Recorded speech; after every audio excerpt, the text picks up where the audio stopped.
Ali Indonesia kan bilang yang mau daftar untuk berjihad mati bom bunuh diri itu masih banyak yang daftar. Banyak. Welcome back sob.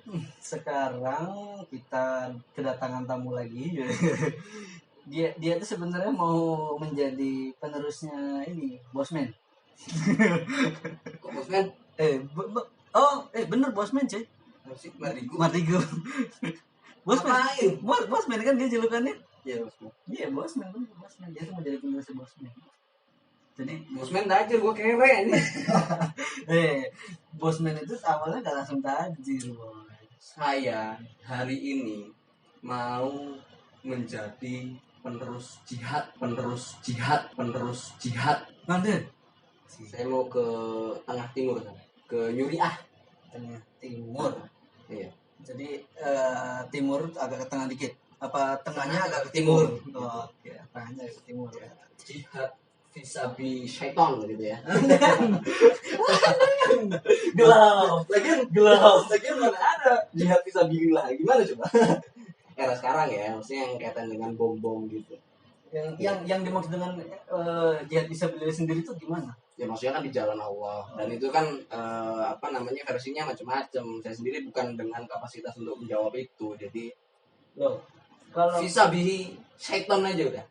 tapi kan kalau Ira bilang sekarang itu nggak ada, tapi kata orang-orang itu kan kalau suaminya kerja terus tabrak mati gitu kan, itu jihad bisa beli Gitu ya? Katanya, kata orang-orang begitu. Ya mungkin bisa jadi. Secara Islam kan gimana sih, kita juga nggak punya dasar, nggak punya basic untuk menjawab itu gitu. Betul. Anda ini udah ilmunya udah tinggi tapi masih belum bisa menjawab dasar dan basicnya. Oh, jangan, kalau basic itu harus tervalidasi sama titel. Bukan sama ini PBB. PBB. Iya. Soalnya kan yang memvalidasi sesuatu di dunia itu kan PBB. Misalnya Ya, COVID itu jadi apa namanya? kalau label halal yang validasi siapa? MUI. Iya, MUI. Jauh banget PBB. Jadi yang saya mau tanyakan itu Pak, saya kan mau jihad nih. Katanya kalau berjihad di era-era sekarang tuh jadi teroris gitu kan ya? Teroris itu sebenarnya apa Pak? Iya, orang yang meneror. Meneror. Orang yang selalu meneror dengan cara menakut-takuti gitu. Oh, saya naro kucing mati depan rumah tetangga itu neror gitu ya? Oh iya jelas. Anda itu sudah meneror tetangga Anda dengan menakut-takuti dengan kucing. Karena tetangga Anda itu gak suka kucing. Jadi kenapa belakangan ini terorisme selalu dikaitkan dengan Islam? Bukan belakangan ini ya, mungkin udah lama. Ini kenapa begitu? Kenapa kok Islam? Iya. Emang nggak ada di karena kalau mengacu ke pengertian terorisme yang Bapak bilang tadi itu kayaknya luas banget tuh. Luas banget. Kenapa kemudian dikaitkan dengan Islam gitu? Mungkin karena kebanyakan itu yang melakukan itu orang-orang yang kayak pakai apa namanya sorban, yang suka bisa dibilang gitulah pokoknya. Jadi kan seakan-akan kalau orang mungkin ya sekarang tuh melihatnya kan, oh itu Islam berarti. Saya begitu. Kayak di film ada suatu film tuh di India. Pike iya. Di film Pike itu kan mungkin secara tidak langsung menjelaskan orang itu bisa dilihat agamanya dari tampilan. Ya enggak, maksudnya kenapa kok Bapak berasumsi karena mungkin yang melakukan aksi teror tuh banyak yang bersorban gitu. Iya kayak kemarin itu loh yang apa? Makassar itu kan suami istri udah kelihatan nih pakai cadar, pakai ya maksudnya apa memang benar yang banyak bom, yang banyak melakukan aksi teror itu yang bersorban? Ya kalau itu tidak tahu. Karena saya tidak tahu dasar dan basicnya. Perang dunia ada terornya kan pasti itu. Genosida, perang dunia pertama, kedua, belum lagi yang perang zaman dulu, zaman kerajaan teror. Kalau dilihat dari akar sejarahnya berarti kan juga banyak yang di luar personifikasi keislaman begitu. Ya banyak. Terus tadi asumsi itu tadi dari mana tuh? Ya karena ya itu tadi saya bilang, mungkin karena orang-orang tuh ngelihatnya kalau sejarah kan ya zaman sekarang kayaknya banyak juga yang nggak ngeliat sejarah mungkin. Jadi orang tahunya ketika ngelihat itu ya udah itu. Sama aja kayak Ira nilai orang zaman sekarang tuh nilai orang kan ketika dia berbuat baik banyak gitu, ketika satu jelek ya udah dia tuh jeleknya aja pada saat itunya, dia tidak melihat sejarahnya gitu. Jadi ketika perang zaman dulu mungkin memang bukan Islam gitu tapi banyak teror, dan ketika pada saat ini ada orang yang berpakaian seperti orang Islam, akhirnya jadinya ya dianggap begitu, melihatnya kejelekannya saja.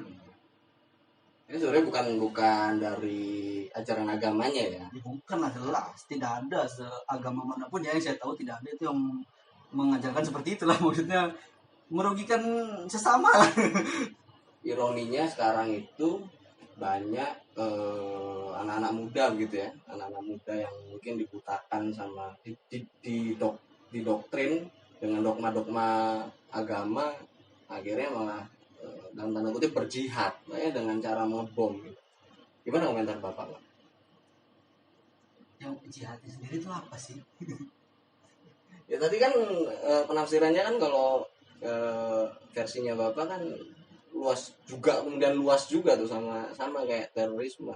Tapi kalau yang mudah dibenturkan dengan aksi-aksi teror yang mainstream yang belakangan ini yang tadi sempat disinggung juga yang terjadi, pengeboman gitu. Ya, itu kan juga berkaitan dengan orang yang ngakunya Islam kan gitu. Nah, ironinya banyak yang terjaring itu kelompok-kelompok muda tuh. Mungkin belasan sampai umur 20-an tahun. Nah, anak muda itu gampang di setir, boy. Gimana gitu. Anak muda itu gampang disetir, boy. Orang menyetir itu kan penumpang ya. Enak yang numpang ini. Gimana? Loh ya iyalah. Tinggal digas, ya kan? Belok-belokin ya kan gitu. Apalagi mesinnya masih grass, orang pasti akan mengemudikannya dengan sangat jos.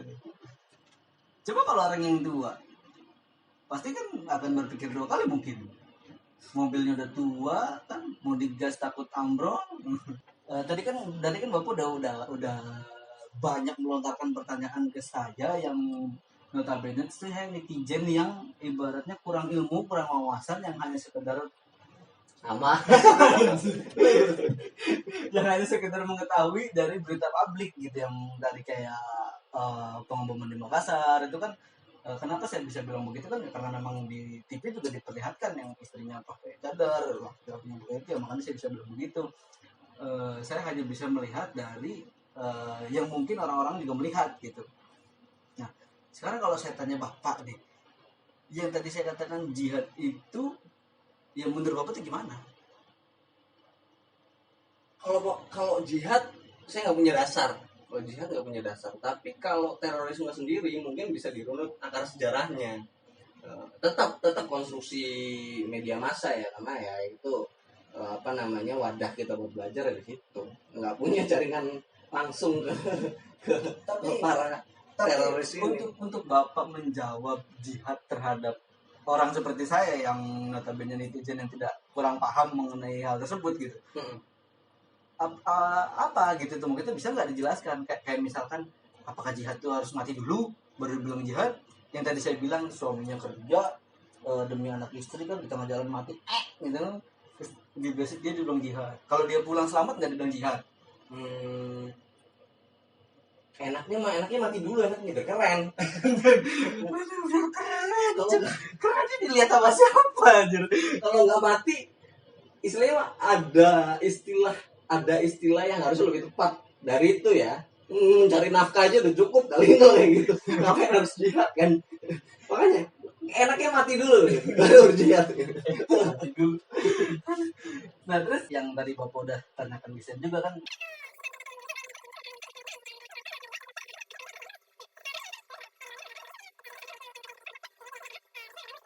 kita harus pakai ginian gak sih? Gue betah ya. Harus boy, gitu kan demi melindungi diri perform. Apa ya? Gimana tadi? Jadi kenapa kemudian terorisme dihentikan dengan gerakan Islam gitu ya? Iya. akar sejarahnya bagaimana gitu ya. Aduh, ini harus dari mana ya? dari zaman jahiliyah, Pak. Kalau versi dari sejarah Islamnya mungkin terjadi dari zaman Nabi juga terjadi. Ya karena Ali di situ ada perang. Iya, benar. Ini di luar konteks interpretasi terorisme secara umum yang tadi Bapak sebutkan ya. Jadi dikerucutkan lagi dalam perspektif Islam atau dalam sejarah Islam lah, bukan dalam perspektif Islam. Itu saya tidak punya kapasitas menjawabnya ya, karena itu akan ngomong Quran dan hadis. Ya kalau akar sejarahnya dari zaman Nabi pun ada. Ya ada Ali perang. itu dibunuh sama makmumnya, ditusuk lagi sholat dari belakang tuh. Ya kan? Khawarij itu. Itu kan sebuah teror. Ya artinya itu karena ketidaksepakatan. Jadi memang ciri utamanya kan takfir la takfur. Ternyata mahasiswa sospol ini bisa bahasa Arab juga.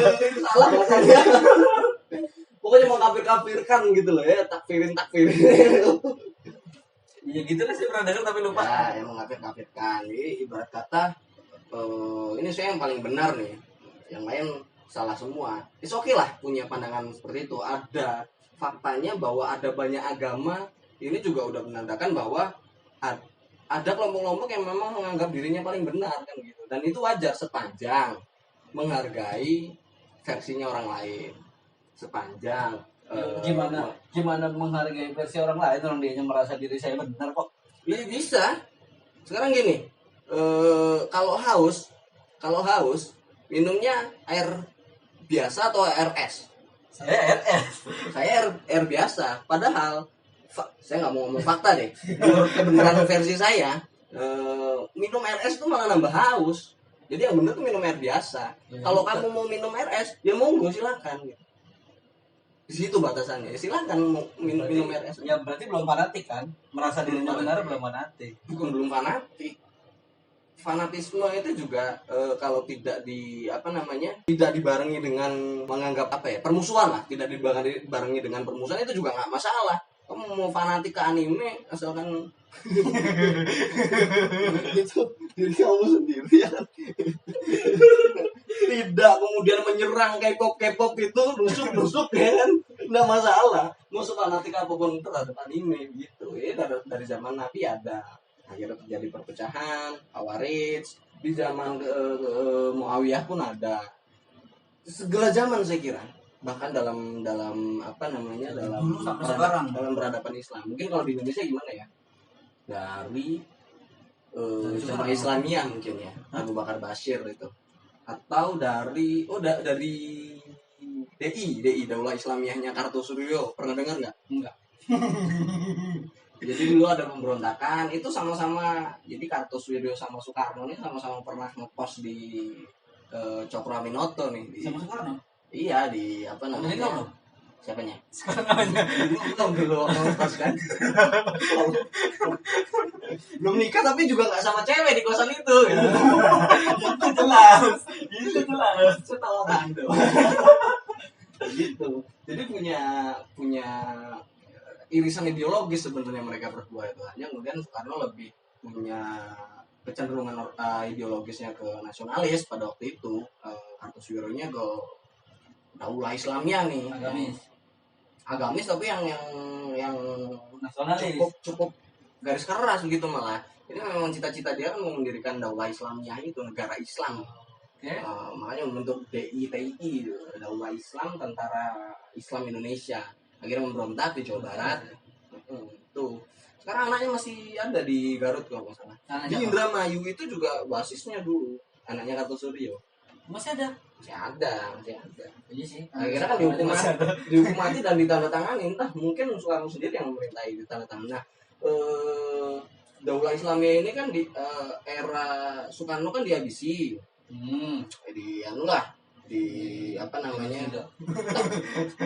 Beberapa kalangannya dimaafkan, ada yang kembali berbaur, diasimilasi. Tapi pasca GES atau G30S, PKI kan dihabisi itu sama eranya Soeharto. Itu nggak dihabisin tapi? Nggak disisain begitu. Kalau itu niatnya nggak disisain, tapi ternyata masih ada yang tersisa. yang dibantai kan hanya ininya lah, jelas ada sisanya. Yang dibantai kan pentolannya. PKI sampai ke akar-akarnya Pak. Masa simpatisan aja sampai dieksekusi dan tanpa diadili. Ya itulah, itu sejarah kelam ya. Nah, singkat cerita, rezim Soeharto ini punya kepentingan politik lah. Pemilu pertamanya dia tahun 77 kalau nggak salah, 1977. 1970-an lah pokoknya. 1970-an pemilu pertamanya Soeharto ini. Dia punya kepentingan untuk kemudian gimana caranya memperkuat Golkar. Sedangkan pada waktu itu kan lagi gencar-gencarnya menumpas PKI sampai akar-akarnya. Tapi itu jadi secercah harapan tuh bagi bekas pejuang-pejuang DI ini. Akhirnya malah dikasih fasilitas karena kan lewat Ali Murtopo waktu itu. Ini yang terkenal banget ya, Ali Murtopo, orang-orangnya Soeharto nih. Lewat situ penguatan basis jadinya. Ini dimanfaatkan gerakan itu. Ini loh yang sangat disayangkan. Radikalisme itu sulit diberantas karena memang selalu ditunggangi oleh kepentingan politik. Akhirnya berhasil bangkit lagi, ditumpas lagi. Wah, biar aja lah, suruh bangkit lagi nih, ngumpulin lagi XX-nya. Ditumpas lagi sendiri sama Soeharto sendiri. Sama Soeharto sendiri? Iya, maksudnya sama rezim Soeharto.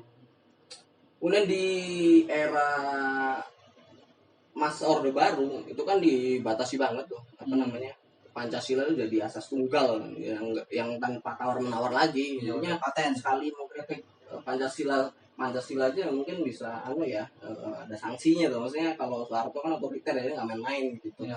Itu memaksa kelompok Islam tuh melebur ke P3 waktu itu kalau partai politiknya. P3 PBB ya, P3 yang Kabah itu. Iya P3 benar, P3. Baru era Mei 98, era Orde Baru berakhirnya. Lama dia. Era 98 itu kan reformasi. Wah, gegap gembitanya reformasi kan ya, semua partai politik, semua organ-organ kan jadi kembali mempunyai wadah, bisa berperan dalam ruang publik gitu ya. Termasuk salah satunya ya ngumpet lagi. Termasuk salah satunya basis Islam garis keras ini. Ada tokoh Abu Bakar Basir misalnya. Pernah dengar. Tuh, dia kan bentuk Jamaah Islamiyah yang yang mengkonsolidasi pasca peristiwa bangkitnya TI era Orde Baru tapi nggak jadi tuh. Itu 4 lagi, itu Abu Bakar Basir itu. Mentok tuh si Abu Bakar Basir nih nggak cukup di Jamaah Islamiyah, saya rumit banget itu keorganisasiannya. Saya nggak kurang concern di isu itu ya. Tapi pasca ada JI ada lagi MMI, Majelis Mujahidin Indonesia, ada lagi jaringan itu tuh LSM berbentuk apa sih itu? Berbentuk organisasi masyarakat lah kira-kira itu. Iya, LSM berarti. Ya, anggapnya seperti itu. LSM itu apa? Lembaga Swadaya Masyarakat. Iya kan organisasi masyarakat juga ujung-ujung. Ya, banyak banget kan, saya juga nggak hafal Bang tuh JAP, JAD, ada yang di timur itu Santoso, siapa? Abu Jalal. Buat make up apa namanya? Abu Wardah. Iya, Abu Wardah. Coba nanti dicari. Abu Wardah, Ali Kalora sama itu tuh sama si Santoso itu MIT itu Mujahid Indonesia Timur apa gitu. Ada lagi yang dari Indonesia Barat gitu. Itu selalu bermunculan yang begitu tuh. Satu apa tadi? Ali. Namanya siapa? Ali. Iya. Abu Wardah. Ini Abu Wardah gitu, ini Abu Pons gitu ya. Bapak mengilustrasikan gitu ya.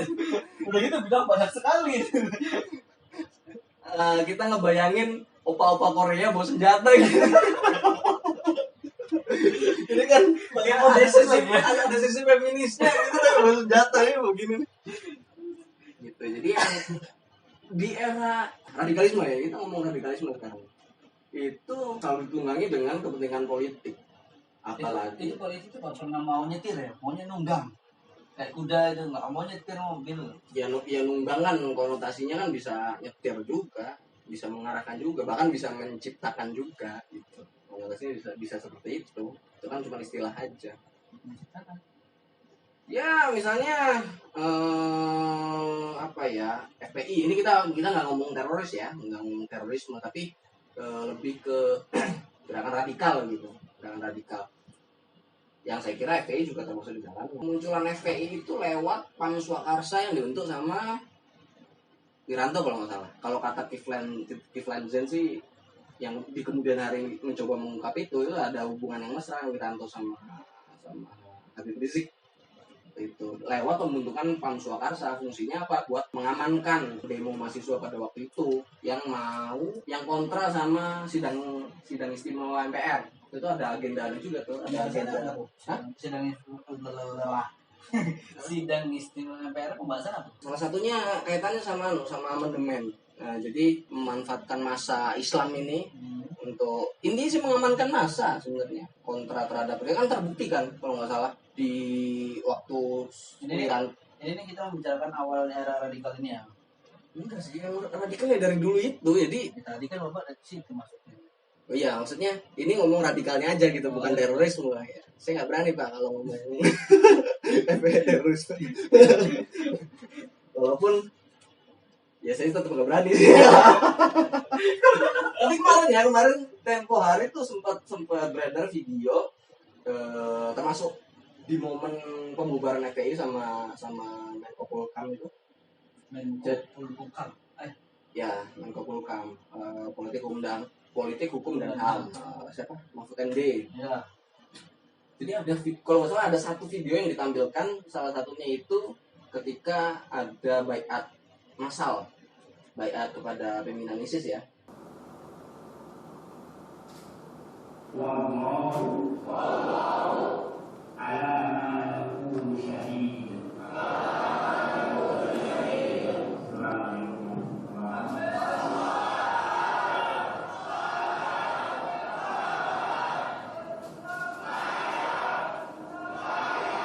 Di Makassar kalau nggak salah. Dan itu disinyalir beberapa ada kader FPI. Ya, itu memang cuma oknum.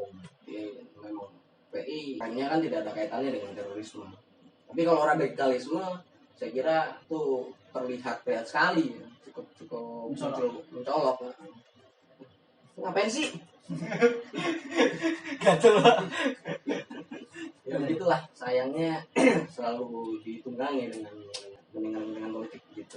Termasuk ya tahu sendiri kemarin masih hangat kan Pilpres, Pilkada DKI 2017 ya, 2016 atau 17 tuh, Al-Maidah itu. Ya itu kan saya kira cukup disayangkan itu. Jadi membangkitkan kembali, jadi ngasih ruang.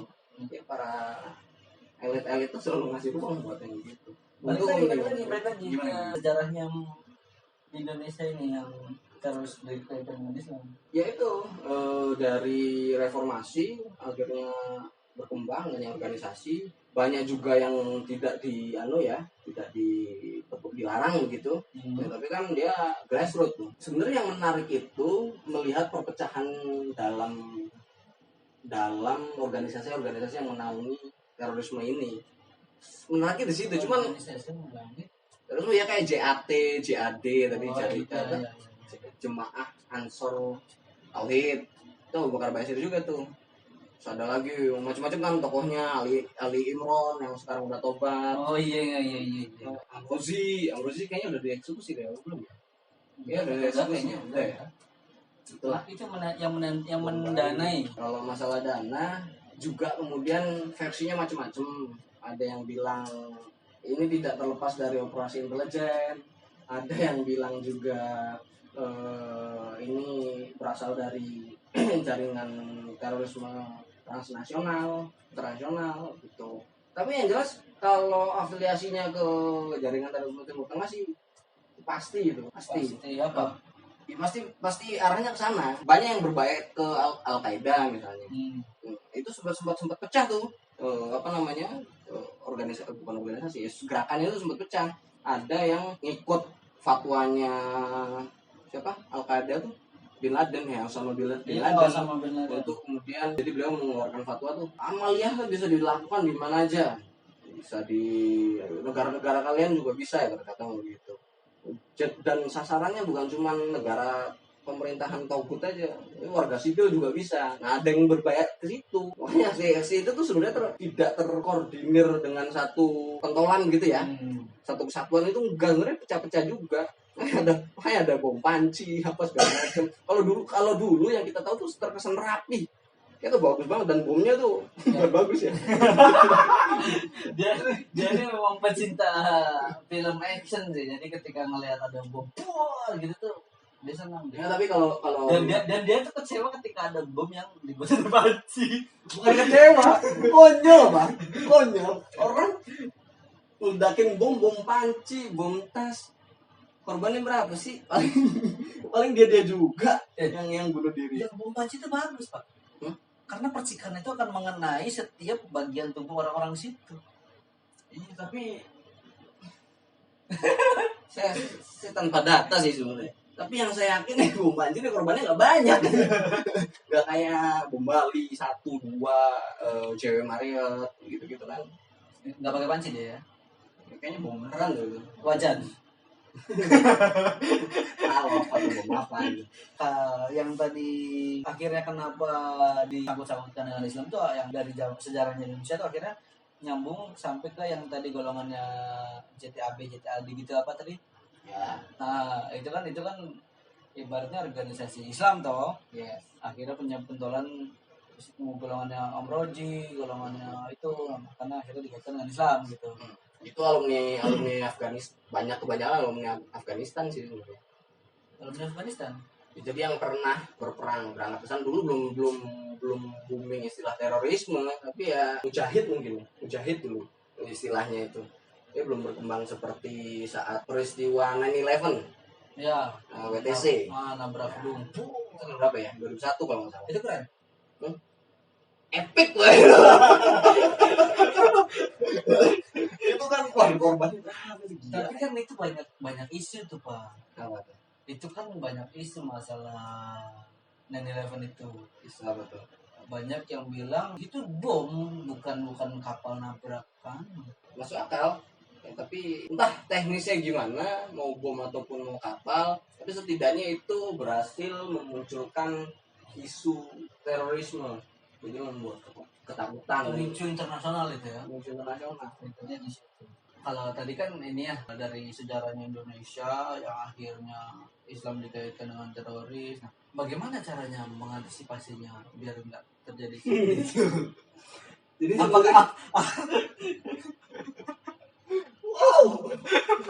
apakah seperti ceramahnya siapa yang insaf kemarin? Ali Imran. Nah, apakah seperti ceramahnya Ali Imran yang kita harus memberitahu kepada semua netizen di Indonesia bahwa terorisme seperti apa? Itu bisa mengantisipasi kah atau gimana menurut Bapak? Kita biasa dulu ya. Jadi sebenarnya tadi tuh saya bersama seorang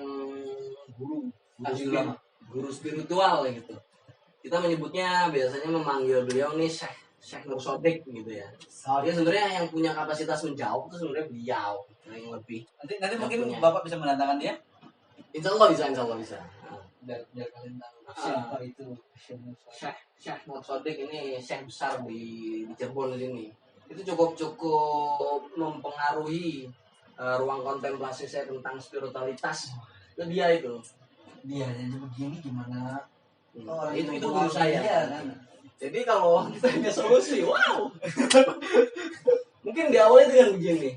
Yang saya yakini bahwa kemudian bukan dalam setiap gerakan ya, tapi banyak aksi-aksi penumpasan teror itu juga tidak lepas dari sentuhan intelijen.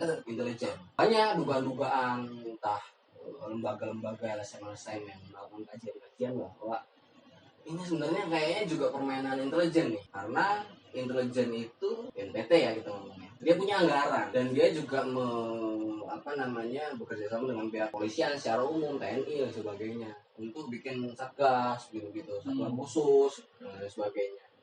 Itu kan setiap operasional kan ada anggarannya. Iya. Ya. Di poso itu ada satu penelitian mengatakan begini, setiap kita bersih tegang itu sebelumnya pasti ada wacana untuk menarik pasukan gitu. Setiap mau bersih tegak ada Setiap kan itu kan poso kan udah lama kan ya, tahun berapa? 90-an ya, apa 2000-an ya? Iya, pokoknya itu 18 tahun, 2002, 2001, 2002 ya. mungkin. Ya, nanti dicek aja. Tuh. Itu kan bergerilya di hutan-hutan tuh, Ya. si pengikutnya Abu Wardah itu. Itu kan bergerilya di hutan-hutan. Nah, setiap ada gejolak-gejolak yang berkaitan dengan konflik horizontal Kristen dan Islam itu selama beberapa tahun terakhir itu alhamdulillah sebelumnya itu selalu ada wacana-wacana penarikan pasukan. Tujuannya untuk apa? Kenapa? Ya itu, jadi LSM itu menduga. Jadi beliau juga di artikel itu sangat berhati-hati kelihatannya untuk mencatat intelijen itu. Tapi dia menduga bahwa itu operasi yang diada-adakan saja. Jadi untuk agar kemudian anggaran keluar terus. Mungkin bisa diawali dengan itu. Itu pertama. Yang kedua, radikalisme ini penting. Radikalisme adanya di sini, ruang kognisi, adanya di pikiran dan hati seseorang yang bisa kemudian memobilisasi. Ali Indonesia kan bilang yang mau daftar untuk berjihad mati bom bunuh diri itu masih banyak yang daftar. Banyak. Artinya apa yang diinginkan tuh matinya. Berjihadnya kan. Yang ditunggu tuh itunya kan. Jadi bukan Apa yang didapatkan ketika mati? ya itu. Kalau setiap ajaran kan ada reward and punishment ya. Kalau di sini kan mungkin diiming-imingin dengan surga, bayangan ini tersebut dua bidadari dan sebagainya. Intinya Jadi dia tuh yang mau mendaftar tuh shortcut ya, ingin menempuh jalan pintas. ya mungkin. Wah, daripada saya hidup di dunia ini kelamaan ya kan, nanti kelamaan malah nambah dosa. Udahlah, cepetlah. Jadi Bukan kelamaan, tapi Iya. kelam, nggak ada maannya. Daripada saya hidup di dunia di kelam. enggak lah, kalau versi mereka kan mereka yang paling benar gitu. Mereka bisa banyak melakukan Ya dunia yang kelam menurut dia kan. begitu ya. Iya. Nanti nggak kuat dengan negara togut tuh ini ya. Iya. Dengan Saya kan sendiri kan, saya paling benar, kalian salah. jadi shortcut itu. Iya, Itulah. cangus.